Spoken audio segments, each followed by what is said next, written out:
സിറിയയുടെ കാര്യം എല്ലാവരും ചർച്ച ചെയ്യുകയാണ്. പക്ഷേ ഇന്ന് ഉച്ചയ്ക്ക് വളരെ പെട്ടെന്ന് ഒരു ശ്രദ്ധേയമായൊരു വാർത്ത കണ്ടത്, ഇസ്രയേലി ടാങ്കുകൾ ദമാസ്കസ്, സിറിയയുടെ തലസ്ഥാനത്തിന് 25 കിലോമീറ്റർ അടുത്ത് വരെ എത്തിയിരിക്കുന്നു. നേരത്തെ 10 കിലോമീറ്റർ ബഫർ സോണിലേക്ക് കയറുന്നു എന്ന് പറഞ്ഞവർ ഇപ്പോൾ 25 കിലോമീറ്റർ ദമാസ്കസിനടുത്ത് വരെ എത്തിയിരിക്കുന്നു. എന്ന് പറഞ്ഞാൽ 10-60 കിലോമീറ്ററിനപ്പുറത്തേക്ക് ഇസ്രായേൽ സൈന്യം കയറിയിരിക്കുന്നു. ഇസ്രായേൽ ദമാസ്കസ് പിടിക്കുമോ? അതായത് അമ്പരിപ്പിക്കുന്ന വാർത്തയാണ് ഇത് എല്ലാ തരത്തിലും. ഇത് ടൈംസ് ഓഫ് ഇസ്രയേൽ നമ്മൾ ഇസ്രയേലിൻ്റെ ഒരു ഔദ്യോഗിക ഭാഷയായിട്ടൊക്കെ കണക്കാക്കണമല്ലോ. സ്വതന്ത്രമായി കാര്യങ്ങളും പറയാറുണ്ട്. നെതന്യാഹുവിനെതിരായ കാര്യങ്ങളും സർക്കാരിനെതിരായ കാര്യങ്ങളും ഒക്കെ അവർ പറയാറുണ്ട്. അവരും റിപ്പോർട്ട് ചെയ്തിരിക്കുന്നതും വേറെ ഒരുപാട് റിപ്പോർട്ടുകളിലും ഇത് വന്നിട്ടുണ്ട്. ഫോട്ടോസ് ഉണ്ട്, ആ ചിത്രങ്ങളുണ്ട്. എന്നാൽ ചില കേന്ദ്രങ്ങൾ ഡിനയിൽ ഉണ്ട്, പക്ഷെ കൂടുതലും ഇത് കയറിയിരിക്കുന്നു എന്നാണ് പറയുന്നത്. ഡമാസ്കസിൽ നിന്ന് 25 കിലോമീറ്റർ, 16 മൈൽ 25 കിലോമീറ്റർ തെക്കു പടിഞ്ഞാറ്. ഇനി സ്ഥലത്തിൻ്റെ പേരും പറഞ്ഞിട്ടുണ്ട്, ക്വറ്റാന എന്ന് പറഞ്ഞ സ്ഥലത്ത് എത്തിയിട്ടുണ്ട് എന്ന് പറയുന്നു. അത് 10 കിലോമീറ്റർ ആ ബഫർ സോണും കഴിഞ്ഞ് 10 കിലോമീറ്റർ സിറിയയുടെ ഉള്ളിലേക്ക് കയറിയിരിക്കുന്നു. പറഞ്ഞാൽ മൊത്തം 20 കിലോമീറ്ററോളം അകത്തേക്ക് കയറി. ഇന്നലെ നമ്മൾ ചർച്ച ചെയ്യുമ്പോഴും പറഞ്ഞതാണ്, അവർ ആ ഗോലാൻ കുന്നും മൊത്തം പിടിച്ചു. മുമ്പ് 3-ൽ 2 ഉണ്ടായിരുന്നു, പിന്നെ ബാക്കി ഒന്നും കൂടി പിടിച്ചു. അടുത്തൊരു പ്രവിശ്യയുണ്ട്, ആ പ്രവിശ്യയുടെ കുറേ ഭാഗങ്ങൾ ഗോലാൻ കുന്നിലുണ്ട്. അപ്പോൾ ആ പ്രവിശ്യയുടെ ഭാഗങ്ങളും ഇവരെടുത്തിട്ടുണ്ട്. പക്ഷെ അത് അവിടെ നിൽക്കാൻ സാധ്യതയില്ല എന്ന് നമ്മൾ ഇന്നലെ ചർച്ച ചെയ്തതാണ്. കാരണം ഒരു യുദ്ധം നടക്കുമ്പോൾ കൂടുതൽ സ്ഥലം ഉണ്ടെങ്കിലേ നെഗോഷിയേറ്റ് ചെയ്യാൻ പറ്റുള്ളൂ. അപ്പോൾ ഇത് ഇത്ര പെട്ടെന്ന് ഇങ്ങനെ ചെയ്യും എന്നുള്ളത് വിചാരിച്ചിരുന്നതല്ല. മാത്രമല്ല, ഡമാസ്കസിൻ്റെ അടുത്തെത്തി എന്ന് പറയുമ്പോൾ ഇപ്പോൾ അവിടെ സംഭവിച്ചിരിക്കുന്നത് എന്താണെന്ന് വെച്ച് കഴിഞ്ഞാൽ, അവിടെ ഉണ്ടായിരുന്ന ജലീലി എന്ന് പറഞ്ഞ പ്രധാനമന്ത്രി അല്ല ഇപ്പോൾ പ്രധാനമന്ത്രി. ഇദ്ലിബിൽ പ്രധാനമന്ത്രിയായിരുന്നല്ലോ ഈ HTSൻ്റെ. അയാളെ അവിടുന്ന് കൊണ്ടുവന്ന് പ്രധാനമന്ത്രിയാക്കിയിരിക്കുകയാണ് ഇപ്പോൾ. അയാൾ ലോ പഠിച്ചിരിക്കുന്നത് ശരീഅത്തിലാണ്. ബാക്കി എന്ത് പുരോഗമനമൊക്കെ ഉണ്ടെന്ന് നമ്മൾ പറഞ്ഞാലും അയാളുടെ ബയോഡാറ്റ നോക്കിയപ്പോൾ അയാൾ ശരീഅത്താണ് പഠിച്ചിരിക്കുന്നത്. ലോ പഠിക്കുമ്പോൾ അയാളുടെ വിഷയം ശരീഅത്ത് ലോ ആയിരുന്നു അവിടുത്തെ യൂണിവേഴ്സിറ്റിയിൽ അയാൾ പഠിച്ചിരുന്നതെന്ന് അതിൻ്റെ അകത്ത് പറഞ്ഞിട്ടുണ്ട്. പിന്നെ ഇതിൻ്റെ തന്നെ പശ്ചാത്തലം ഭീകരമാണല്ലോ. ഈ അൽഖയ്ദയുടെ ഫ്രാഞ്ചൈസി ആണല്ലോ സിറിയ. അതെ, പുതിയ ഭരണകൂടവും ഭീകരവാദി ഭരണകൂടം തന്നെയാണ്. അപ്പോൾ അത് തുർക്കി HTSുമായിട്ടല്ല, അവർ സിറിയൻ നാഷണൽ ആർമി എന്ന് പറയുന്ന SNA എന്ന് പറഞ്ഞ വിമതന്മാരെയാണ് അവർ അനുകൂലിക്കുന്നത്. അപ്പോൾ അവർ HTSൻ്റെ കൂടെ അല്ല, അവർ സിറിയൻ നാഷണൽ ആർമിയുടെ കൂടെയാണ് തുർക്കി. പക്ഷെ ഇപ്പോൾ ഒന്നിച്ച് അത്യാവശ്യമൊക്കെ നിൽക്കുന്നു എന്ന് പറയുന്നു. പക്ഷേ ഇതെപ്പോൾ വേണമെങ്കിലും പിരിയും. പിന്നെ തുർക്കി ഇതിൻ്റെ അകത്ത് കടന്നു കയറുന്നതിൽ ഇസ്രായേലിന് വലിയ അഭിപ്രായം നീരസമുണ്ട്. അതുകൊണ്ട് പരമാവധി സ്ഥലം പിടിച്ചെടുക്കുക എന്നുള്ളതായിരിക്കാം. അതുകൊണ്ട് ഇപ്പോൾ ക്വറ്റാനയിലെത്തി എന്നാണ് ഇതിൻ്റെ അകത്ത് പറഞ്ഞിരിക്കുന്നത്. ഇത് ഡീമിലിറ്ററൈസ്ഡ് സോണിന് കിഴക്കാണ് ഈ വന്ന് നിൽക്കുന്നത്. ഇപ്പോൾ ടാങ്കുകളുമൊക്കെ ഗോലാൻ ഹൈറ്റ്സിനെയും സിറിയയും തമ്മിൽ വേർതിരിക്കുന്നതാണ് ഈ സൈനിക ഇതര മേഖല, ഡീമിലിറ്ററൈസ്ഡ് സോൺ, സൈനിക രഹിത മേഖല. അതിൻ്റെ കിഴക്ക് വന്ന് നിൽക്കുകയാണിപ്പോൾ ഇസ്രയേൽ എന്നാണ് പറയുന്നത്. അപ്പോൾ ഇസ്രയേലിന് ഗാസയിലെ പണിയൊക്കെ തീർന്നല്ലോ, ഏതാണ്ട് ലെബനനിലെ പണി തീർന്നു. ഇനിയിപ്പോൾ ഒരു പോർമുഖം കയറി അങ്ങ് ചെന്നാൽ മതി. സിറിയൻ പട്ടാളം ഓടുകയാണ്. അതാണ് ഈ HTS എന്നൊക്കെ പറയുന്നതൊക്കെ ഈ പുറത്തുനിന്നുള്ള പലരുടെയും ഫ്രാഞ്ചൈസികളാണ്. അവർക്ക് സ്വന്തമായി സന്നാഹങ്ങളോ വന്ന് ഇസ്രായേലിന് നേരെ ആക്രമിക്കും, അങ്ങനെ ഒരു മണ്ടത്തരം കാണിക്കാനൊന്നും പോകുന്നില്ല, ഒരിക്കലുമില്ല. അതൊന്നും പ്രതീക്ഷിക്കില്ല. എനിക്ക് തോന്നുന്നു ഇതിപ്പോൾ കൂടുതൽ തെളിവായി വരുന്നത് HTS ഇപ്പോൾ അധികാരം പിടിച്ചെടുത്തല്ലോ, അസദിനെ വീഴ്ത്തിയിട്ട്. അതിൻ്റെ പിന്നിൽ അമേരിക്കയും ഇസ്രായേലും ആണെന്നുള്ള വാദം ശരിയാവുന്ന തരത്തിലാണ് കാര്യങ്ങൾ നീക്കിക്കൊണ്ടിരിക്കുന്നത്. ഇസ്രായേൽ വീണ്ടും അഡ്വാൻസ് ചെയ്യുന്നു, അവരൊരു വെടി പോലും വെക്കുന്നില്ല. തുർക്കിക്ക് ഈ കാര്യത്തിൽ അമേരിക്കയോട് എതിർപ്പുണ്ട്. കാരണം കുർദുകളുടെ സപ്പോർട്ട് ചെയ്യുന്ന അമേരിക്ക. അപ്പോൾ തുർക്കിക്ക് ആണെങ്കിൽ ആജന്മ ശത്രുക്കളാണ് കുർദുകൾ. അതുകൊണ്ട് അമേരിക്കയുടെ ലക്ഷ്യത്തിൻ്റെ കൂടെ അല്ല തുർക്കി നിൽക്കുന്നത്. അപ്പോൾ തുർക്കി ആ കാര്യത്തിൽ ഒറ്റപ്പെടാനാണ് സാധ്യത നാറ്റോയുടെ അകത്ത്. അപ്പോൾ ഇസ്രയേലിൻ്റെ കൂടെയല്ലേ അമേരിക്ക നിൽക്കുള്ളൂ എന്തായാലും ഈ പ്രശ്നത്തിൽ. മാത്രമല്ല അമേരിക്കയും കൂടി ഈ ലക്ഷ്യത്തിൽ ഇസ്രയേലിൻ്റെ കൂടെയുണ്ട്. അത് നമുക്ക് വേറെ ചർച്ച ചെയ്യേണ്ടതാണ്. വിശ്വാസപരമായ ഒരു കാര്യം കൂടിയുണ്ടല്ലോ. ഈ പറഞ്ഞ ഗോലാൻ കുന്നുകളാവട്ടെ, ദമാസ്കസ് ആവട്ടെ, പഴയകാല ഈ ജൂതന്മാരുടെയും ആദ്യകാല ക്രിസ്ത്യാനികളുടെയൊക്കെ ഏറ്റവും വിശുദ്ധമായ സ്ഥലങ്ങളായിരുന്നു. സിറിയ ഒരു കാലത്ത് ക്രിസ്ത്യൻ രാജ്യമായിരുന്നല്ലോ.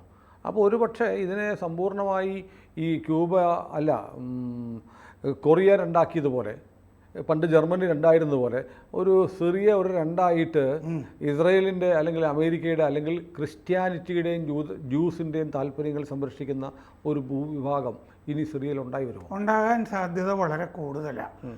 കാരണം എന്താണെന്ന് വെച്ചാൽ അമേരിക്ക ഒരു ആക്രമണം അവിടെ നടത്തിയിട്ടുണ്ട്. നമുക്കത് വേറെ ചർച്ച ചെയ്യാം സിറിയയുടെ അകത്ത്. അപ്പോൾ സിറിയയും ഇസ്രയേലും തമ്മിലൊരു പദ്ധതി സിറിയയെ സംബന്ധിച്ചുണ്ട് എന്ന് കരുതേണ്ടി. അമേരിക്കയും ഇസ്രയേലും തമ്മിൽ സിറിയയെ സംബന്ധിച്ചിട്ടുള്ള സിറിയൻ പദ്ധതിയുണ്ട്. ഉണ്ട്. അപ്പോൾ കാരണം ഒരുപക്ഷെ ഈ മേഖലയിൽ ഇസ്രയേൽ ഒഴിച്ചാൽ ബാക്കി എല്ലാം അറബ് രാജ്യങ്ങളാണ്. അതെ, അവിടെ ഒരു ക്രിസ്ത്യൻ രാജ്യം കൂടെ ഉണ്ടായി വരുന്നത് അമേരിക്കയുടെ താല്പര്യങ്ങൾക്കും ഇസ്രയേലിൻ്റെ താല്പര്യങ്ങൾക്കും വളരെ നല്ലതാണ്. മാത്രമല്ല ഈ ഇറാൻ്റെയും റഷ്യയുടെയും താല്പര്യങ്ങൾക്ക് ഒരു പിടുത്തം അവിടെ വേണമല്ലോ. മിഡിൽ ഈസ്റ്റിൽ അവർ കയറി കളിക്കുകയാണല്ലോ ആവശ്യമില്ലാത്ത സ്ഥലങ്ങളിലൊക്കെ. അപ്പം സത്യത്തിൽ അമേരിക്ക ട്രംപ് വന്നു കഴിഞ്ഞാൽ മിഡിൽ ഈസ്റ്റിൽ നിന്ന് സേനയെ പിൻവലിക്കാൻ ഇരിക്കുകയായിരുന്നു. ഇനി അമേരിക്ക അവിടെ നിൽക്കേണ്ട കാര്യമില്ല മിഡിൽ ഈസ്റ്റിൽ നിന്ന് വിചാരിച്ചിരിക്കുകയായിരുന്നു. ഇനിയിപ്പോൾ അവിടെ നിൽക്കേണ്ടി വരികയാണ് ഈ സിറിയൻ ഈ ഡെവലപ്മെൻറ്റ് വന്നതുകൊണ്ട്. കാരണം അവിടെ ഒരു ശരിയത്ത് ഭരണം വരുന്നതിനോട് അമേരിക്കയുടേതായ ഇസ്രയേലിനും താല്പര്യം ഉണ്ടാവില്ല ഒരിക്കലും. അപ്പോൾ ഈ ഡമാസ്കസ് എന്ന് പറയുന്നത് കാരണം ഇപ്പോൾ ഈ ലോക മുസ്ലിങ്ങളുണ്ടല്ലോ, സുന്നി രാജ്യങ്ങൾ, അവർ ശരിക്കും ഒരു നിലപാട് എടുത്തിട്ടില്ല. കാരണം ഇവിടെ വരുന്ന സുന്നി ഭരണകൂടം ഏത് ഭരണകൂടമാണെന്നുള്ള കാര്യത്തിലൊരു സംശയം. ഇത് അൽഖേദ സുന്നിയാണോ IS ആണോ അതോ മര്യാദക്കുള്ള സുന്നി? അല്ല, IS ഉണ്ട് അവിടെ. ഉണ്ടല്ലോ. അപ്പോൾ അതുകൊണ്ട് അതാണോ ഇനി തുർക്കിയുടെ സുന്നിയാണോ എന്നൊക്കെ ഉള്ളൊരു വലിയ ആശയക്കുഴപ്പം വന്നിരിക്കുന്നു. ഇവിടെ ഇപ്പോൾ പ്രധാനമന്ത്രിയായി ഇടക്കാല സർക്കാർ ഇന്നലെ രൂപീകരിച്ചു. അതിൻ്റെ പ്രധാനമന്ത്രി ഇദ്ലിബിൽ HTSൻ്റെ പ്രധാനമന്ത്രിയായിരുന്ന ആളെയാണ് എടുത്തു വച്ചിരിക്കുന്നത്. ഇത് നമ്മൾ ആദ്യം ചർച്ച ചെയ്തപ്പോൾ പറഞ്ഞ പോലത്തെ ശരിയത്ത് ഭരണമാണ് വരാൻ പോകുന്നത് ഇപ്പോൾ വന്നിരിക്കുന്നത്. അപ്പോൾ അത് എന്തായാലും ഇസ്രയേലിൻ്റെയും അമേരിക്കയുടെയും താല്പര്യങ്ങൾക്കെതിരാണ്. അപ്പോൾ ഇനി ഞാൻ വരുന്നത് ദമാസ്കസ് പിടിക്കുമോ? പിടിക്കുന്ന, അതായത് ഈ എന്തിനാണ് അല്ലാതെ ഈ ടാങ്കുകൾ കരയുദ്ധത്തിന് വേണ്ടിയിട്ടാണല്ലോ ഈ ടാങ്കുകൾ പോകുന്നത്. അപ്പം ഈ വന്നിരിക്കുന്ന വിമത സേനയെ അസദ് പോയി കഴിഞ്ഞല്ലോ, ഇനി ഒരു വിമത സേനയെ കൈകാര്യം ചെയ്യേണ്ട കാര്യമല്ലേ ഉള്ളൂ. ഇത് ഹമാസിനെയും അല്ല, വിമത സേന ആസ് ഓൺ ടുഡേ ഇന്നത്തെ നിലയ്ക്ക് ഒരു തരത്തിലും ഇസ്രായേലിന് ഭീഷണിയുമല്ല. ഒരു ഭീഷണിയല്ല. ഞാൻ പറഞ്ഞു വരുന്നത് ഹമാസിൻ്റെയും ഹിസ്ബുല്ലയുടെയും അത്ര ശക്തി പോലും ഇതിനില്ല. ഇത് മാത്രമല്ല, ഇവിടെ അവർ ഇതിൽ തന്നെ ഒരു വിഭാഗത്തിൻ്റെ കൂടെ തുർക്കിയുള്ളൂ. ഒരു രാജ്യം എന്ന് പറഞ്ഞാൽ വേറെ രാജ്യങ്ങൾ സുനിൽ പറയുന്ന പോലെ അവരുടെ കൂടെയുള്ളത് ഇസ്രയേലിൻ്റെയും അമേരിക്കയുടെയും ഒരു ഫ്രാഞ്ചൈസികൾ അവിടെ വന്നിരിക്കുന്നു എന്നേ കരുതേണ്ടതുള്ളൂ. പക്ഷേ ഇപ്പോഴത്തെ നിലയ്ക്ക് ഇതൊരു ശരിയത്ത് ഭരണമാണ്.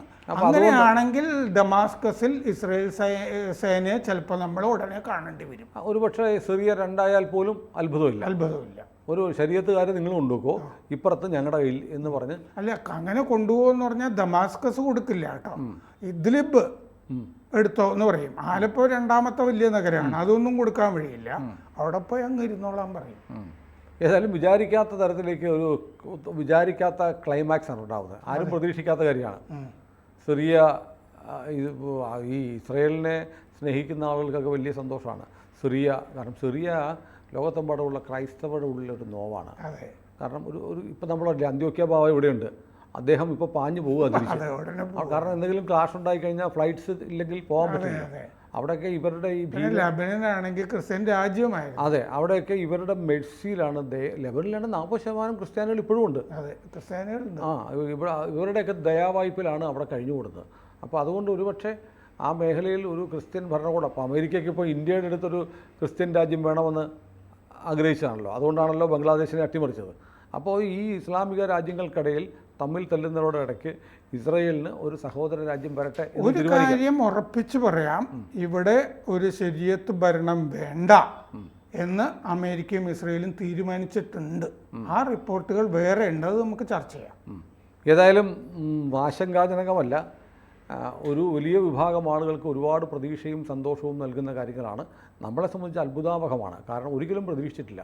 കാരണം ഇന്നിപ്പോൾ ഉച്ചയ്ക്ക് ഏണ്ട ഒരു മണി കഴിയുമ്പോഴാണ് ന്യൂസ് ബ്രേക്ക് ചെയ്യുന്നത് ഇസ്രായേൽ ടാങ്കുകൾ ദമാസ്കസിന് 25 കിലോമീറ്റർ എത്തിയെന്ന്. നമ്മൾ ഇന്നലെ ചർച്ച ചെയ്തപ്പോൾ കുറച്ചത് കണ്ടതാണ്. ഗോലാൻ കുന്ന് മാത്രമായിരിക്കില്ല കുറച്ചുകൂടി എടുക്കുന്നത്, പക്ഷെ അത് ദമാസ്കസ് പിടിക്കും എന്നുള്ള തരത്തിലേക്ക് വളരുമെന്ന് കരുതിയില്ല. ഇതൊരു സുവർണ അവസരമാണ്. അവിടെ അതാണ് അസദില്ല, റഷ്യയില്ല, ഇറാനില്ല, അതെ, ഒന്നുമില്ല. ഇതുപോലൊരു അവസരം കിട്ടാനില്ല. പിന്നെ ഇസ്രയേല് നമ്മളെപ്പോലെ അന്തിച്ച് നിൽക്കുകയൊന്നുമില്ലല്ലോ. ഇപ്പോൾ ബംഗ്ലാദേശിൽ പോകണോ വേണ്ടയോ എന്നൊക്കെ ഇങ്ങനെ ആലോചിച്ച് നിൽക്കുകയല്ലേ ഉള്ളൂ. നഫ്താലി ബെന്നറ്റ് അവിടുത്തെ പ്രതിപക്ഷ നേതാവ് മുമ്പൊരിക്കൽ പറഞ്ഞു നെതന്യാഹുവിനോട്, ചരിത്രം വന്ന് നമ്മുടെ വാതിൽക്കൽ മുട്ടുകയാണ്, ഇറാനെ പോയി അടിക്കാനാണ്. അങ്ങനെ അത് പറഞ്ഞു. അതെ അതെ, ഇപ്പോൾ വീണ്ടും ചരിത്രം വന്ന് മുട്ടുകയാണ്. ഇത് സിറിയ ദാ കിടക്കുന്നു, എടുത്തോ, കയറി അങ്ങ് ചെന്നാൽ മതി. ഒരു വെള്ളിത്താളത്തിൽ കിട്ടുന്ന പോലെ കിടക്കുകയാണ്. അതാണ്. ഏതായാലും ജിയോ പൊളിറ്റിക്സിൽ വലിയ മാറ്റമാണ്. ഇന്നലെ പറഞ്ഞ പോലെ ജനുവരി 20 ട്രംപ് വരുമ്പോൾ ആ ചതുരംഗ പലകയിൽ പുതിയ കരുക്കളും കരുനീക്കങ്ങളും ഉണ്ടാവുകയാണ് ഓരോ ദിവസവും. 20-ാം തീയതിക്കുള്ളിൽ ലോകത്ത് എന്തൊക്കെ സംഭവിക്കും അല്ലേ? അതെ അതെ അതെ. മാത്രമല്ല അതിനു മുമ്പ് ഈ ബന്ദികളെ വിട്ടില്ലെങ്കിൽ നിങ്ങളെ ഞാൻ നരകം കാണിക്കുന്നു അത് പറഞ്ഞിട്ടുണ്ട്. അത് നേരത്തെ പറഞ്ഞു, ഒരാഴ്ച മുമ്പ് നമ്മളൊരു വീഡിയോ ചെയ്തിരുന്നു. ഏതായാലും നമുക്ക് നോക്കാം. അത്ഭുതങ്ങൾ അവസാനിക്കുന്നില്ല. ജനുവരി 20-ന് മുമ്പ് ഒരുപാട് കാര്യങ്ങൾ ഇനിയും ലോകത്ത് സംഭവിക്കാനിരിക്കുകയാണ്. വളരെ നിർണായകമായ ഒരു തീയതിയാണ് ജനുവരി 20. കൂടുതൽ വാർത്തകളും വിശേഷങ്ങളും നിങ്ങളിലേക്ക് എത്താൻ ABC മലയാളം സബ്സ്ക്രൈബ് ചെയ്യുക, ബെൽ ബട്ടണും അമർത്തുക.